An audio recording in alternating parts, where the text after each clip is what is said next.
...2013, boy, we're almost done with January already, and we're talking women's tennis on Cards TV.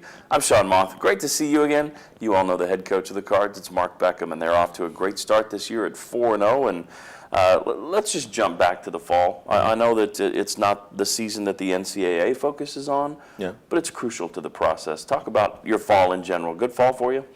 That was the best fall I've had with the women's team. I was surprised at all the winning that we actually did. It does have an impact on the end of the season. It's all individual in the fall, but we're gaining points for the individual tournament at the end of this season in May. And we've got two girls positioned to where they're in the rankings now. So if they do well enough and take advantage of the opportunities that they have this coming spring, they may squeeze themselves into that individual NCAA tournament. So the fall was huge for us, actually. It seems like over the last couple of years in particular, every fall and every spring, I hear for the first time in program history, best in program history. It's got to be nice to continue to keep the progress going forward like that.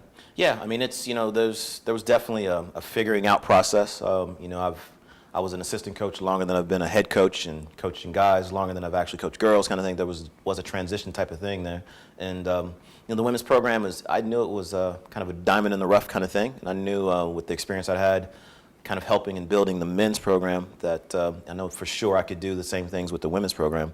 And now, a little bit of trial and error, I kind of got this team positioned now to where I envisioned it when I took over. I want good, strong leadership in the junior and senior class, and obviously always want to have talented players in the freshman and sophomore class. So that's kind of the way it's starting to look the way that I wanted it to. It took us a little time to get there, but we figured it out, and we're on the right track for sure. Coaches are never going to make excuses about injuries too, but last year the team was nicked up a little bit, and now you guys are at full strength, and you've started off 4-0, and you'd probably say in the 4 matches you played so far, on paper, maybe you were supposed to win those 4.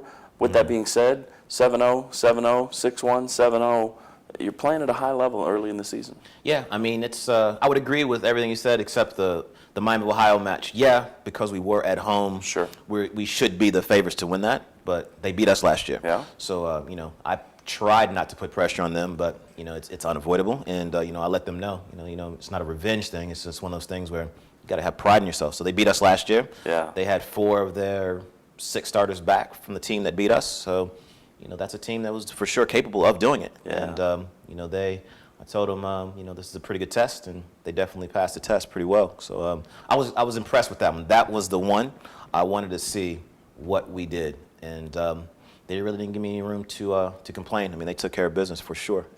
And digging into the numbers too, it's not like it was 6-1, 6-2 in every single match. There were some that went 3. There were some gritty matches. There were some tiebreakers. I guess that has to make you as pleased as anything that the threat was there, the counterpunch was there, but you guys were ready to stand your ground. That's Miami and actually SIU, because they had some talented girls as well. When they come to your place and they're talented enough to beat you, for me, those are like the most dangerous matches and the most nerve-wracking type of matches because, they're not scared of you. So they, like you said, they gave us some punches and, we kind of weathered the storm kind of thing, and we fought back. Yeah.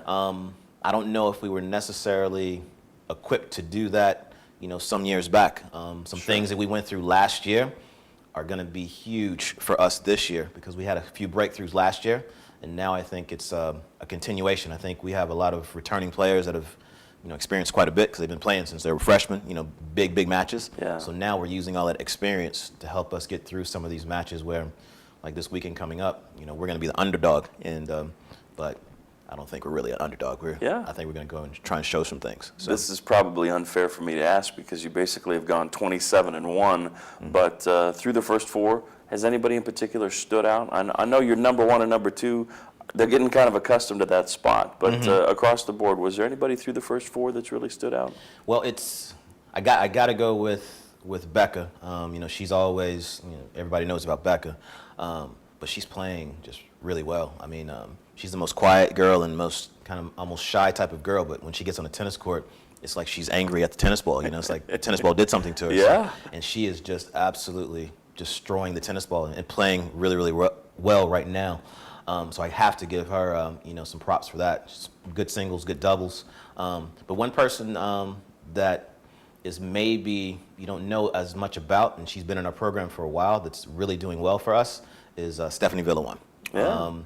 She is an absolute transformation of what she has been, and you know, she's a success story. She's kind of what you coach for and you like to see, because you know, I've used her in spot here, spot there kind of situations in the past, but she's a senior now, and you know, she gets it. She's starting to play really, really, really good tennis, and I'm happy for her and proud of her. And so those two, I would spotlight them, but obviously everybody's doing pretty well. No question.